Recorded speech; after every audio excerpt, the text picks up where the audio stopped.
전남 구례에 왔습니다.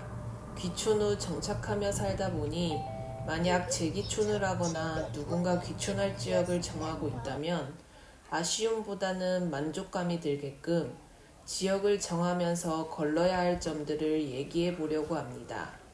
시간과 금전적 여유가 된다면 귀촌할 지역을 정하고 빈집을 알아보거나 토지 구매 후 집을 짓기도 하지만 저도 그랬고 일부분의 경우 빈집 먼저 구하고 집에 맞춰서 귀촌할 지역을 정하기도 합니다.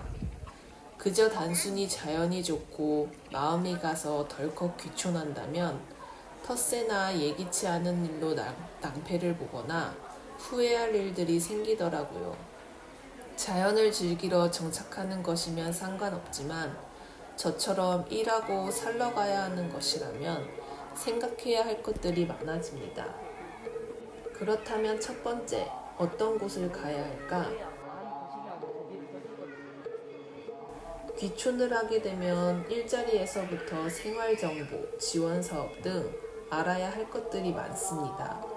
내가 백방으로 뛰어다니면서 하나씩 확인할 수가 없기 때문에 정보 교류가 활발한 곳에 가는 게 편리한데요. 염두에 둔 지역의 대표 홈페이지만 가봐도 이 지역이 소통이 잘 되는지 안 되는지 어느 정도 확인이 가능합니다.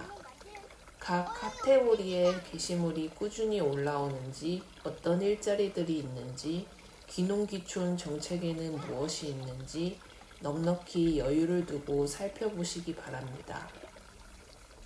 한 예로 지원사업의 신청 마감일이 이틀밖에 안 남은 상황에서 뒤늦게 게시물이 올라온다거나 정책이나 새로운 소식이 있어도 알려주려고 하지 않는 곳도 많습니다. 대표 홈페이지뿐만 아니라 맘카페, 지역신문, 지역 뉴스 검색 등 어떤 사례들이 있었고 어떤 일들이 있었는지 살펴보면 좋습니다.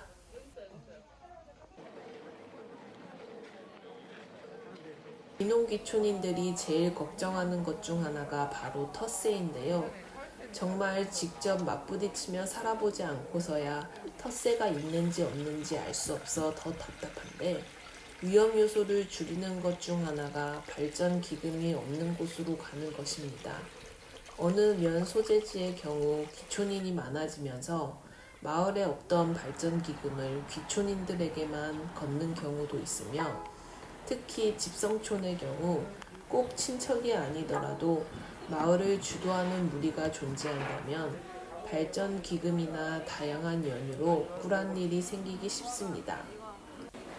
마음에 드는 지역과 동네를 정하셨다면 집 계약 전에 꼭 이장님을 만나서 마을 발전 기금이 있는지 물어보시고 동네 주민 몇몇을 만나서 분위기를 살피고 대화를 해보는 것이 중요합니다.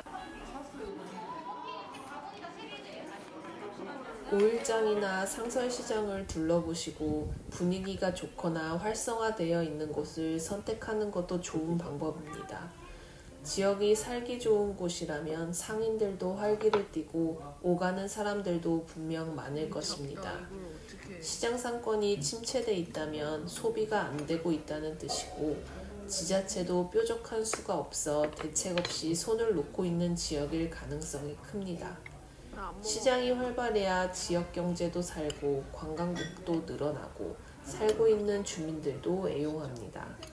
저는 여행을 하면 그 지역의 시장을 방문하는 것을 좋아하는데 죽어가는 시장의 경우 문 닫은 곳이 많은 것은 물론이고 흔한 길거리 음식조차 사 먹을 곳이 없습니다. 음산한 분위기를 풍기는 것은 물론 그 지역의 이미지에 큰 영향을 주기 때문에 시장의 분위기가 살만한 곳인가의 주요 잣대가 되기도 합니다. 한두 해에 살다 오는 것도 아니고 정착해야 되는 만큼 서울처럼 인구도 많고 병원과 편의시설도 많으면 좋겠지만 그런 것들을 후순위에 두고 귀농귀촌이라는 큰 결심을 한 만큼 자연이나 삶의 가치에 우선순위를 두고 그 뜻을 충족시킬 수 있는 지역을 잘 선택하길 바라며